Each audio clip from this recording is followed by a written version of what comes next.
Bueno, voy a hablarte de la intervención que hemos tenido en el matadero a lo largo de estos últimos años, que ha sido muy intensa y muy larga en el tiempo y llena de baches, de altibajos, llena de esfuerzos por ambas partes y digamos que todavía es un trabajo inconcluso, ¿no? Una elaboración que ha transformado la manera de pensar del estudio también a través de la experiencia que supone trabajar en un edificio como este, un edificio con un carácter industrial importante como el del matadero, con ciertas dudas sobre todo sobre su estilo, ¿no? A la hora de abordar ese proyecto. Es un estilo, como sabéis, que es considerado neomudéjar, y por el propio Luis Bellido, que fue el arquitecto que hizo el matadero, pues intentando encontrar un significado nacional castizo, ¿no? Cuando lo construyó en torno a 1917. Entonces, bueno, todo esto quizás era lo menos interesante del proyecto, pero resulta que a medida que empiezas a investigar la tipología de los edificios, los sistemas constructivos, pues descubres que tienen bastante más interés y que es un proyecto, digamos, muchísimo más serio de lo que parece, ¿no? Aparentemente, sobre todo a nivel estilístico. A nosotros fue esto lo que nos interesó, fue cómo Luis Bellido había abordado este proyecto de instalación urbana y de pequeña ciudad industrial entonces, cuando aquello era la periferia, en los límites de Madrid, y bueno, y teniendo en cuenta que él se había documentado bastante, había viajado por media Europa, había ido a Holanda, a Francia, por Alemania también, y había investigado todas las grandes arquitecturas industriales del momento. Estamos hablando de 1917, ¿no? Entonces había visitado a Verlaje, había visitado a Peter Behrens, el gran arquitecto industrial de la fábrica de G, ¿no? Para informarse de cómo se desarrollaban los proyectos industriales de este calibre, y algo trajo de información a Madrid. Lo que pasa es que luego quiso dotarla de un significado español, ¿no? Entonces, quizás es lo más desacertado, esta cosmética neomudéjar, ¿no? Es probablemente lo que menos nos basamos y lo que menos nos interesó de este proyecto. Pero resulta que esta tipología industrial, esta forma de peine del matadero y sus sistemas constructivos nos interesaron muchísimo. Eran, digamos, las primeras construcciones serias de hormigón armado que se produjeron en España, ¿no? Bueno, pues nos encontramos esto después de haber sido abandonado durante 20 años, ¿no? Este centro matadero, que tuvo que pasar muchísimas penurias durante la posguerra, ¿no? Imaginaros este espacio fortificado con unas grandes muros de ladrillo y de piedra caliza, ¿no? como la gente desesperada, muerta de hambre, ¿no? Quería trepar para llevarse la carne. Era realmente una fortificación industrial. Bueno, pues el matadero dejó de tener sentido como tal en el centro de Madrid, ¿no? Problemas de abastecimiento, de infraestructuras, se quedó pequeño, y decidieron en los años 80 llevárselo a Mercamadrid, a la actual Mercamadrid. Y entonces cayó en el abandono. Se desmanteló, las carpinterías desaparecieron, el agua entró, la gente entró, pues todo tipo de actividades clandestinas se desarrollaron allí durante mucho tiempo, y eso afectó bastante a los edificios, ¿no? Entonces lo que nos encontramos era un espacio bastante deteriorado. Entonces la historia es lo que fragó un poco el planteamiento o la aproximación hacia el proyecto. Fue lo que nos pareció más motivante, es decir, la vida del edificio, independientemente de que fuera honrosa o deshonrosa, ¿no? Independientemente de que fuera un edificio de calidad o no lo fuera, pero tenía su propia vida. Esto era algo que a nosotros nos parecía importante recoger, o por lo menos no borrar, ¿no? Como si fuera algo que hubiera que ocultar a través de un maquillaje. Entonces, en un alarde de optimismo, ¿no? Por decirlo de alguna manera, el ayuntamiento decidió convertir este espacio en un foco cultural de vanguardia internacional, ¿no? Como el final del eje del Paseo del Prado, ¿no? Todo el eje de los museos, el Museo del Prado, el Thyssen, el CaixaForum, y como final del eje el matadero, ¿no? Todo esto fue en una época de bonanza, antes de la crisis, cuando todo parecía posible, cuando los grandes proyectos megalómanos pues estaban apareciendo en casi todas las ciudades del mundo, ¿no? Y en casi todas las españolas también, muchas con bastante poca fortuna, ¿no? o inoportunidad, entiendo yo. Y entonces se decidió abordar este proyecto. Entonces, al darse cuenta de la magnitud del proyecto, pues decidieron introducir instituciones que pudieran colaborar en dotar de contenido y en rehabilitar estos edificios. Entonces comenzó a fragmentarse un poco la intervención en todo el complejo del Matadero. Aparecieron instituciones como la Fundación Arco, como el Teatro Español, como la Asociación de Diseñadores, y algunas de nuevo cuño que iban ligadas de la mano del ayuntamiento, ¿no? y el ayuntamiento de alguna forma tenía que tener presencia también activa dentro del Matadero. Una de estas instituciones era Intermediae, que fue el proyecto piloto, ¿no? de intervención en todo el Matadero. E Intermediae, que es esta asociación que va de la mano del ayuntamiento, era de nuevo cuño, acaba de nacer, estaba basada en el proceso y en la exploración del arte de vanguardia. Esto quiere decir que los artistas trabajan en el lugar, ¿no? Donde se exponen las obras, y realmente no existen obras, sino que es el propio trabajo de los artistas lo que se convierte en el objeto artístico, ¿no? Una especie de instalación viva, donde además la gente del barrio participa en estas actividades. Pero bueno, también estaba sin definir, había una palabra latente, ¿no? Que era la de proceso. Esto era lo que iba a argumentar que iba a ser después Intermediae. El proyecto no se podía basar en un problema funcional, ¿no? En un problema de distribución de espacios, y si se veían alterados de repente, el proyecto fracasaba, sino que tenía que ser una idea, una manera de intervenir, una filosofía. Entonces decidimos no intervenir. Decidimos prácticamente no intervenir e introducir única y exclusivamente los elementos necesarios para que eso se pudiera evitar. Y cualquier acción que fuera provocada por el hecho de tener que introducir esos elementos, ¿no? en el interior, pues se iban a manifestar también después, no se iban a ocultar.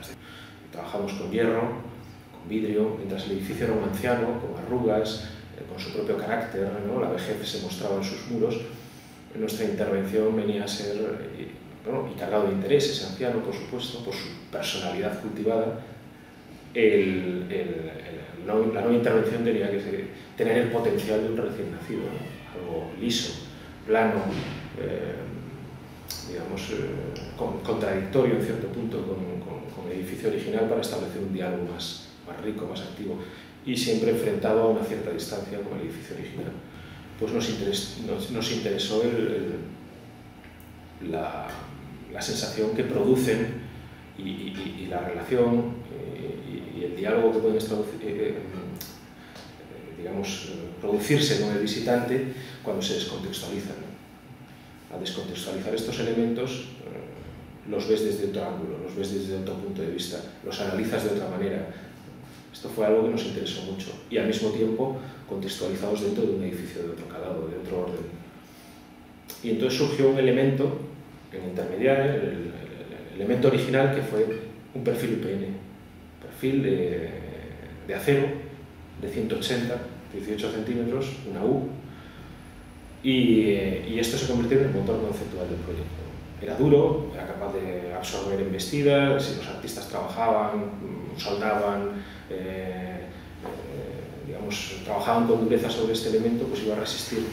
Y después no nos interesaba tampoco manipular este tipo de materiales industriales para que a la hora de ser reciclado este espacio, o reutilizado, o reconvertido, se pudieran retirar todos estos elementos y poder ser utilizados en otro lugar, puesto que no se habían manipulado. Entonces esta UPN empezó a moverse y a descontextualizarse de nuevo en sí misma, a girarla, a torcerla, a mirarla desde abajo, desde arriba, y empezó a convertirse en un suelo técnico, en un rodapié, en un junquillo, bueno, pues en una cantidad de cosas que nosotros no nos podíamos imaginar al principio. Y la verdad es que fue el hilo conductor del que se fue extrayendo el resto del proyecto. Teníamos muy poco presupuesto para esta intervención. De hecho, digamos, el planteamiento del ayuntamiento era que fuera eventual, ¿no? Que fuera efímero, que esto durara prácticamente 2 años hasta que tuvieran dinero para intervenir de forma seria y hacer una rehabilitación como es debido. Resulta que de momento sigue ahí después de 5 o 6 años, no sé si tendrán intención de retirarlo. Decía, bueno, pero ya lo habéis terminado, esto ya está terminado, o ¿cuándo lo termináis? ¿No? Porque realmente parece que está sin terminar, pero cumple su función, ha sido capaz de absorber pues, multitud de actividades artísticas y digamos, de recibir cualquier tipo de instalaciones, ¿no? de arte de vanguardia, que era poco para lo que estaba destinado. Y con el paso del tiempo se convocó un concurso para las naves 8 y 9. Nos presentamos, que son 2 naves que están junto al paseo a la Plaza de Delicias, de Legazpi, perdón, que eran las antiguas naves de la Mondonguería. Son 2 naves tipológicamente muy distintas, ¿no? a la nave 17C. Y tienen una tipología interesantísima con unos forjados curvos para que la sangre deslice hacia los extremos, ¿no? Y se vaya yendo por los desagües de los extremos. Y son edificios, son piezas que una de ellas tiene 4 plantas y tiene una galería abierta donde se secaban todas las pieles en la parte superior. Y bueno, aquel concurso lo ganamos, pero se paralizó también por problemas económicos y decidieron intervenir en una pequeña parte, que es un pequeño grano de la nave 8, que es la nave 8B, y ahí nace un poco la historia de la nave 8B, que es casi producto de la oportunidad. Nosotros hicimos un proyecto casi sin poder visitar el lugar, lo conocía bastante, pero sin vivirlo intensamente, ¿no? Había que resolverlo en 2 meses, proyecto de ejecución, entregarlo, y se planteó una solución constructiva y técnica que es muy distinta a la que viste el otro día. Entonces comenzaron las obras y descubrimos una escombrera llena de estas tejas, que son las que se habían retirado de gran parte de las naves que se estaban rehabilitando en el matadero. Las habían retirado de la cubierta para sanear las cubiertas del matadero y las dejaron en una escombrera esperando a ser recogidas para llevar al vertedero. Y entonces dijimos, oye, pero esto lo vais a tirar. Cambiamos el proyecto, paramos las máquinas, tenemos que transformar esta solución urgente de 2 meses y aprovechar esta oportunidad. Entonces decidimos utilizar estas tejas en el interior para resolver problemas acústicos, para resolver problemas en los paramentos, para generar celosías, un poco con la misma idea de la UPN, ¿no? Que das la vuelta, la reconviertes, la entiendes desde distintos puntos de vista. Pues empezamos a entender esto no como una cubrición para tejados tradicional, y entonces descubrimos que la podríamos apilar en horizontal, ¿no? Y que depende de cómo se apilara, ¿no? A la inglesa, a la italiana, a la española, pues generaba soluciones distintas, ¿no? Y bueno, pues a través de las pequeñas inyecciones del Estado durante estos 2 últimos años, como sabéis, el Ayuntamiento ha podido abordar la primera fase de las naves 8 y 9, que es otra investigación, ¿no? Desde mi punto de vista distinta y bueno, pues curiosa, ¿no? Interesante y producto también, entiendo, de la necesidad y de lo que nos encontramos. Una nave de 4 plantas con el estado del hormigón nefasto, prácticamente era harina, y es algo que no conocíamos a la hora de hacer el concurso, y nos encontramos que esto era un grave problema, ¿no? para absorberla, para recibir las nuevas cargas y los nuevos usos. Lo que vamos a hacer es reforzar la estructura del edificio. Lo que hemos hecho es separar ese refuerzo estructural 10 centímetros, como si fuera una ortodoncia del siglo XVIII, ¿no? Un gran bracket extraño, ¿no? Que está sujetando la dentadura. La dentadura en este caso son los pilares en mal estado y todos los forjados en mal estado, y de repente aparece una superestructura paralela a 10 centímetros, elemental, construida como se construyen todos los refuerzos, pero digamos con la cualidad de estar separada, ligeramente separada.